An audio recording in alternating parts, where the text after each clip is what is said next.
Good morning, everyone. It's Lee Henson, President and Founder of Agile Dad, and it's time for today's episode of the Daily Stand-Up. So without any further ado, let's get started. Today, I wanted to discuss with you a growing trend that is concerning me that I've seen in organizations, and it is interesting. Here's how the trend goes. I'm seeing more and more organizations sending people to certified Scrum Master class, which is a good thing, right?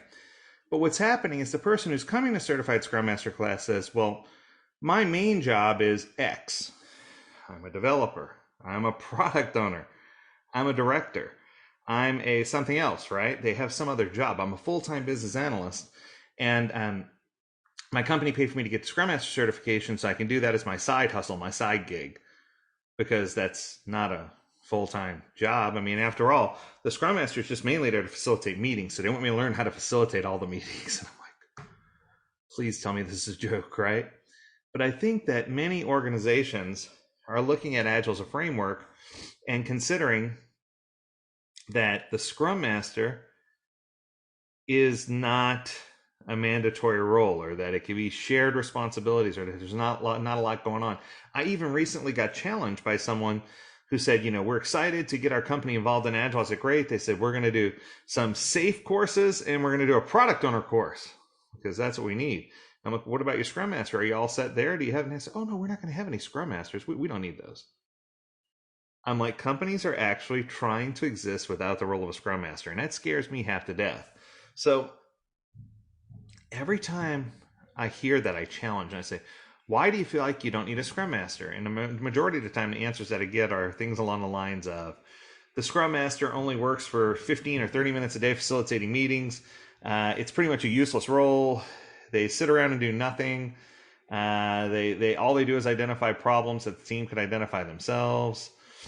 It's the company's view is just that there's no credibility or there's no importance to the Scrum Master role. And it just drives me crazy because all you would have to do is take one quick look at the Scrum Guide. And the current version of Scrum Guide gives a real good outing for why you need a Scrum Master. It basically says, here's a quote: the Scrum Master is responsible for promoting and supporting Scrum as defined in the Scrum Guide. Scrum Masters do this by helping everyone understand Scrum theory, practices, rules, and values. The Scrum Master is a servant leader for the Scrum team. The Scrum Master helps those outside the Scrum team understand which of their interactions with the Scrum team are helpful and which are not. The Scrum Master helps everyone change these interactions to maximize value created by the team. So, if you're trying to enjoy the full benefits of Agile or Scrum in general, you're not going to be able to do that without the help of, drumroll, a full-time Scrum Master. It's just the way it goes. It's impossible for you. It would be the same as trying to say, we want to have a football team, but we don't want to have a full-time quarterback. I mean, half the time they're just handing the ball to the running back anyway. Why don't we just, do without the quarterback, and we could just hike the ball straight to the running back and let them run with it? I mean, if they do need to throw for the rare occasions where they do throw, the running back can throw the ball. It'll be okay. Or do it without a coach even, right? We don't need a coach. The coach is just there on the sidelines telling us what to do. The team knows the plays. They can decide what to do. I think what we're trying to see here is that trying to operate without leadership, without some type of servant leadership, without someone to coach or to be there, it's a recipe for disaster, right? When teams operate without a Scrum Master, it eliminates their ability to focus on goals. It allows them to enter pure firefighting mode instead of fire prevention, where they're constantly just putting out fires for everyone else. You'll see that there's multiple interruptions. Stakeholders generally don't respect the team and the way they work. Sprints are constantly being interrupted and full of scope change. Teams aren't progressing or getting better at their craft sprint by sprint. And teams find themselves dissatisfied with the work that they're doing. And the organization in general is dissatisfied and feels like quality is diminished and that the product or service that's being built does not meet the needs of the organization. It falls back on, why does this happen, right? Why do organizations fall into this pit? Part of it is the teams themselves saying, we don't need a babysitter, we're fine. And that's their distorted view of what a Scrum Master does, possibly because they've had a poor Scrum Master in the past. I think it's critical for them to understand what the role is and how it's significant and how it's more than just scheduling ceremonies or attending meetings. you should look at it more like a Venn diagram, where the Scrum Master is the center or the hub of all the communication between an organization, a product owner, and a delivery team. And when I'm talking about the product owner, I'm talking about the product owner and their interaction with the organization as in leadership or as in stakeholders. So sometimes it's this cross-lateral communication. It's pretty incredible.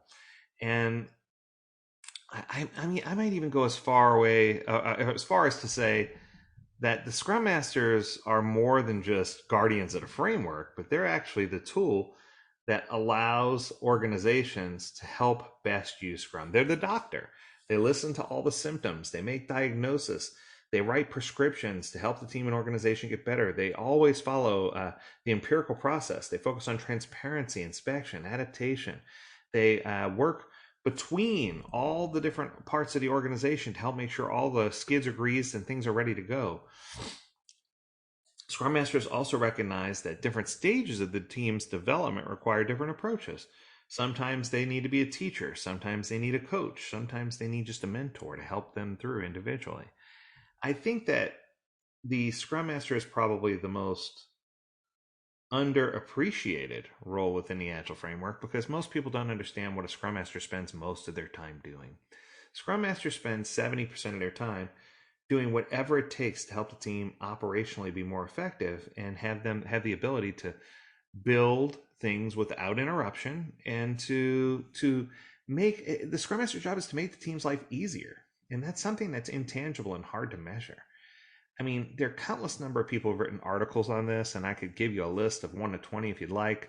But the truth is, until we start understanding the Scrum Master role and the importance of it, I think that Agile as a whole is going to suffer because whether you're doing Agile with a Scrum Master, whether you have an Agile coach in that place, whether you have a release train engineer in that place, I'm not going to argue over which flavor of Agile you're doing. Without that hub, that center of communication, without someone who can diagnose problems, you're going to wind up in a place where it's going to be very difficult for you to be successful with your implementation.